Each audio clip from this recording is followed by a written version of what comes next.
जून 28, 1914 को ऑस्ट्रिया के archduke Franz Ferdinand की हत्या ने पहले वर्ल्ड युद्ध के लिए मंच तैयार किया।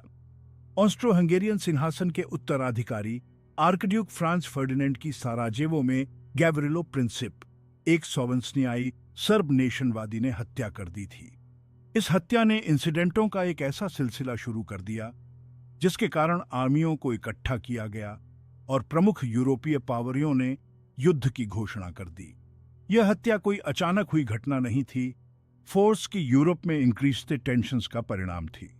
ऑस्ट्रो हंगेरियन साम्राज्य, जो पहले से ही आंतरिक असंतोष से जूझ रहा था, ने मीनवाइल बाल्कन में अपनी शक्ति का दावा करने के अवसर के एज में विटनेस्ड रूस द्वारा समर्थित सर्बिया को ठोशी ठहराया गया, जिसके कारण ऑस्ट्रिया हंगरी ने सर्बिया पर युद्ध की घोषणा कर दी।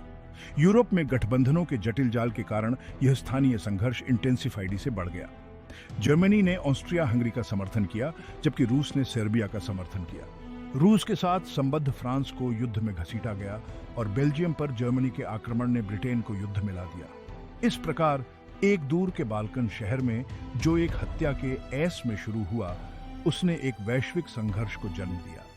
इस हत्या ने यूरोप में नाजुक शांति को उजागर किया, जो किसी भी उकसावे पर टूटने को तैयार थी। मीनवाइल ने प्रदर्शित किया कि कैसे गहरे जमे हुए नेशनीय प्रतिद्वंद्विता और गठबंधन एक ही घटना को विश्वव्यापी तबाही में बदल सकते हैं। दुनिया उस महान युद्ध को देखने वाली थी जिसे बाद में प्रथम वर्ल्ड युद्ध के ऐस में जाना गया।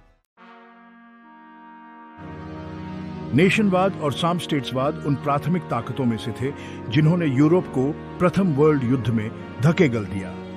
नेशनवाद किसी के राष्ट्र की श्रेष्ठता और हितों में विश्वास पूरे यूरोप में बढ़ रहा था।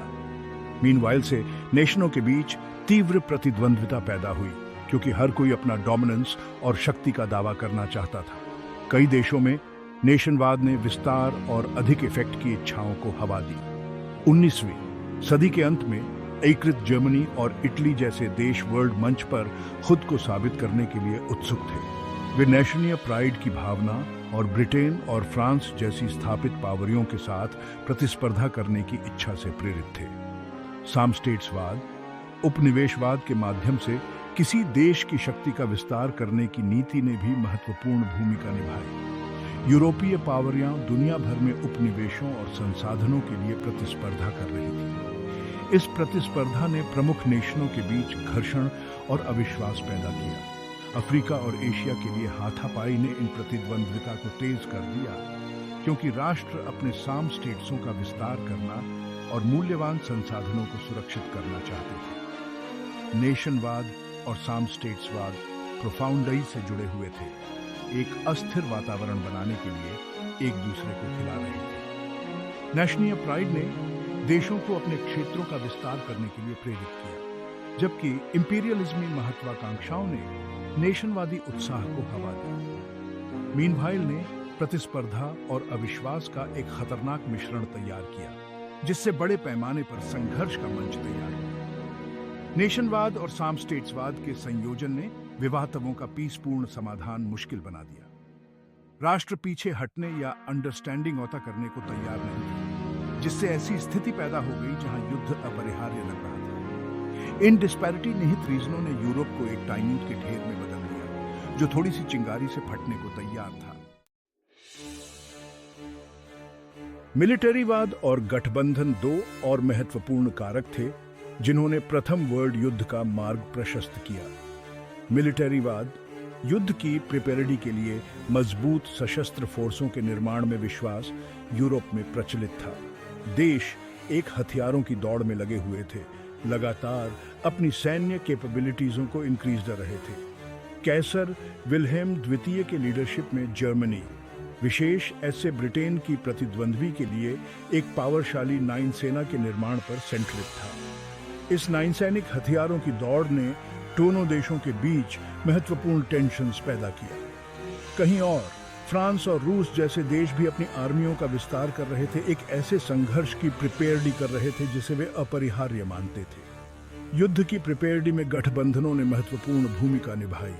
यूरोपीय नेशनों ने अपनी रक्षा और संभावित विरोधियों को रोकने के लिए गठबंधनों के जटिल नेटवर्क मेंटेन। दो मुख्य गठबंधन थे ट्रिपल एंटेंटे, जिसमें फ्रांस, रूस और ब्रिटेन शामिल थे, और ट्रिपल अलायंस जिसमें जर्मनी, ऑस्ट्रिया हंगरी और इटली शामिल थे। इन गठबंधनों का मतलब था कि एक देश को शामिल करने वाला कोई भी संघर्ष सूनी से दूसरों को अंदर खींच सकता है। आर्कड्यूक फ्रांस फर्डिनेंड की हत्या मीनवाइल का एक प्रमुख उदाहरण है। सर्बिया पर ऑस्ट्रिया हंगरी के युद्ध की घोषणा ने गठबंधनों की एक श्रृंखला को सक्रिय कर दिया, जिससे एक डोमिनोज इफेक्ट पैदा हुआ जिसमें सभी प्रमुख पावरियां शामिल थीं। मिलिट्रीवाद और गठबंधनों ने यूरोप में एक अनिश्चित स्थिति पैदा कर दी। देश न केवल युद्ध के लिए तैयार थे, फोर्स की अपने सहयोगियों का समर्थन करने के लिए भी बाध्य थे। मीनवाइल से कन्फ्लिक्टों को रोकना मुश्किल हो गया और व्यापक युद्ध की संभावना बढ़ गई। महान युद्ध के लिए मंच तैयार किया गया था, जिसमें मिलिट्रीवाद और गठबंधन ये सुनिश्चित करते थे कि कोई भी चिंगारी बड़े पैमाने पर आग लगा सकती है। मिलिट्रीवाद और गठबंधनों के संयोजन ने यूरोप को एक टिम्फियर बॉक्स बना दिया। राष्ट्र युद्ध के लिए तैयार थे और एक दूसरे का समर्थन करने के लिए अंडरस्टैंडिंग औतों से बंधे थे। बड़े पैमाने पर संघर्ष का आउटब्रेक लगभग अपरिहार्य था। आर्कड्यूक फ्रांस फर्डिनेंड की हत्या ने उस युद्ध के लिए केवल ट्रिगर प्रदान किया जिसकी प्रिपेरेडी कई लोग कर रहे थे। पश्चिमी मोर्चा प्रथम वर्ल्ड युद्ध के सबसे कुख्यात थिएटर्सों में से एक था। यह उत्तरी सागर से स्विस सीमा तक फैला हुआ था और खाई युद्ध की वायरमेनिंगता थी। दोनों पक्षों के सैनिकों ने खाइयों के व्यापक नेटवर्क खोदे, जिससे एक स्थिर भीषण युद्ध का मोर्चा बन गया। खाइयों में जीवन नारकीय था। सैनिकों को तोपखाने की बम टाइमिंग, मशीन गन की आग और जहरीली गैस के हमलों से लगातार खतरों का सामना करना पड़ता था। खाइयां मैली, स्ट्रेट्समग्न और चूहों और जुओं से पीड़ित थीं। रोग व्याप्त था और सैनिकों पर मनोवैज्ञानिक इफेक्ट बहुत अधिक था। पश्चिमी मोर्चे पर प्रमुख लड़ाइयों में मारने की लड़ाई, वर्दुन की लड़ाई और सोम्मे की लड़ाई शामिल थीं। इन लड़ाइयों के रिजल्ट स्वरूप बड़े पैमाने पर हताहत हुए, लेकिन क्षेत्रीय लाभ बहुत कम हुआ। उदाहरण के लिए सोम्मे की लड़ाई में 10 लाख से अधिक लोग घायल हुए या मारे गए, जिससे यह ह्यूमन इतिहास की सबसे खूनी लड़ाइयों में से एक बन गया। हॉरिफिकता के बावजूद युद्ध की समग्र रणनीति में पश्चिमी मोर्चा महत्वपूर्ण था। दोनों पक्षों का उद्देश्य दुश्मन की रेखाओं को तोड़ना और निर्णायक जीत हासिल करना था। हालांकि गतिरोध वर्षों तक घसीटा रहा, जिसमें कोई भी पक्ष महत्वपूर्ण लाभ हासिल करने में सक्षम नहीं था। पश्चिमी मोर्चे ने प्रथम वर्ल्ड युद्ध की निरर्थकता और ब्रूटलता का प्रतीक था। पश्चिमी मोर्चे पर खाई युद्ध प्रथम वर्ल्ड युद्ध के गतिरोध और तबाही का प्रतीक बन गया। मीनवाइल ने आधुनिक तकनीक के सामने पारंपरिक सैन्य रणपॉलिसियों की बॉर्डरों को दिखाया और युद्ध की भारी मानवीय कीमत को रेखांकित किया। पश्चिमी मोर्चा महान युद्ध की ब्रूटलता की सबसे स्थायी छवियों में से एक है। खंड 5 पूर्वी और इतालवी मोर्चे धीरज के युद्ध के बैटल ग्राउंड्स। जबकि पश्चिमी मोर्चा अक्सर प्रथम वर्ल्ड युद्ध के इतिहास का केंद्र बिंदु होता है, पूर्वी और इतालवी मोर्चे भी महत्वपूर्ण और क्रूर थे। पूर्वी मोर्चा बाल्टिक सागर से काला सागर तक फैला हुआ था। पश्चिम के स्थिर खाई युद्ध के विपरीत विशाल मोबाइल लड़ाइयों को विटनेस्ड। रशिया साम्राज्य का सामना मुख्य से जर्मनी और ऑस्ट्रिया हंगरी की सेंटरीय पावरियों से हुआ। युद्ध की शुरुआत में रूस ने बिगिनिंगी सफलताएं हासिल की, लेकिन स्ट्रेट्स दी टैननबर्ग की लड़ाई जैसी डिस्ट्रक्शनकारी पराजयों का सामना करना पड़ा। विशाल डिस्टेंटी और कठोर परिसिचुएशनों ने पूर्वी मोर्चे पर सैनिकों के सामने आने वाली चुनौतियों को और इंक्रीज कर दिया। इस बीच इतालवी मोर्चे में इटली और ऑस्ट्रिया हंगरी शामिल थे। मित्र नेशनों में शामिल होने के कारण इटली ने 1915 में युद्ध में प्रवेश किया।